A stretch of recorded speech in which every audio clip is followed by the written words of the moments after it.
Welcome in, everybody. Before we get started, please like, subscribe, and hit the notification bell. You know, all the YouTubey things. Forget what you think you know about justice. Welcome to the Virtual Juror, where snark is reality, but evidence is royalty. Where at first we look at the FACS, or Facts and Conjecture Shared, before we get into the real stuff.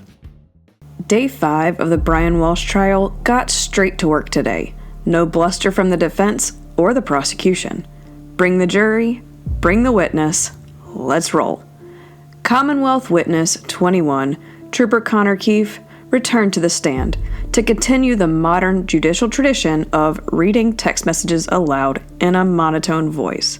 The testimony was a grueling marathon of timestamps and sent versus delivered status updates. The prosecution used him to remind everyone that digital footprints are forever, but apparently so are performative concern texts, sent to a phone you know is not going to answer. They painted a picture of a man frantically texting a wife who was already dead. In contrast, the defense used the exact same data to portray a man frantically texting a wife he thought was ghosting him, on Christmas no less. They attempted to turn the how to dispose of a body queries into how to plan a nice dinner searches, while also dropping the name Michael Proctor like a stink bomb in the courtroom. The highlight? The revelation that Brian Walshe wasn't just Googling murdery things. He was also Googling I'm Good, a movie, apparently, and checking out Porsches. The Commonwealth used Keefe as a human USB drive. We were treated to a less than dramatic reading of Brian's text to Anna, a not-so-perfect course in creating an alibi 101. Their strategy was simple. Show the jury a timeline where Brian is texting Anna, "Where are you?" and "I still love you, haha." Because nothing screams "I didn't murder you" like a nervous haha to a phone that is sitting in his house, turned off or destroyed. We'll never know, since her phone was never recovered. This highlighted the stark contrast between Brian's frantic, worried husband texts and his browser history.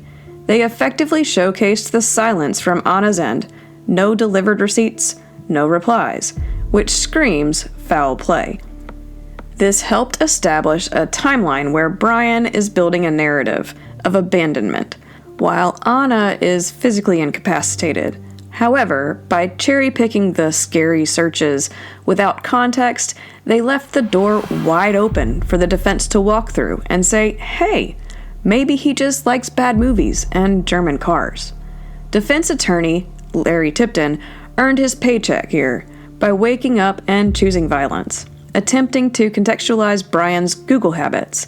He was effective at offering innocent explanations for what looked like damning terms, by showing that Brian and Anna were texting about mundane things. He took the prosecution's scary search history and sprinkled it with benign reality. That search for I'm Good? It's a movie. The search for Autobahn? He was looking to purchase Anna a Porsche. The search for Nightshade? A dinner reservation at a noodle bar, not the poisonous belladonna plant. And the searches for Christmas Day plane crash were just general anxiety, not wishful thinking. The defense did a stellar job of arguing that Brian was behaving like a man trying to close a real estate deal and surprise his wife with a car, rather than someone looking to dismember a body. They hammered Keefe on confirmation bias, forcing him to admit he didn't check if Autobahn sold cars or if Nightshade was a noodle bar. They also played the Michael Proctor card brilliantly, noting the disgraced trooper was the case officer, attempting to suggest the investigation was tainted by incompetence or bias from the get-go. It was a decent day for the defense, who made the police investigation, at least from Keefe, appear lackluster. Tipton did hit a bump in the road, with a bizarre pivot to a Legionnaire's disease outbreak at a property Anna managed in DC in October of 2022, presumably to suggest alternative reasons for something. But this was 2 months before, and trust us, Anna and those around her would have known she was sick if she had contracted Legionnaires. The judge shut this down with a quickness. keeping the trial from wandering into medical conspiracy theories. The mention of Proctor, though, could be a strategic seed planted for appeal or jury nullification regarding police integrity. Moving right along, the Commonwealth brought witness number 22, retired trooper Heather Sullivan with Crime Scene Services. Trooper Sullivan, a woman who has clearly seen things that would make a billy goat puke, took to the stand to narrate the world's worst unboxing video. She described the joy of sifting through trash at a transfer station in Peabody in freezing cold weather. Her dumpster diving expedition confirmed that Brian apparently threw away his very own DIY dismemberment starter pack at his mother's apartment complex. A hacksaw, a hammer, a hatchet, 10 snips, shears, and a measuring cup with suspicious dark powder. Spoiler alert, it was fingerprint powder.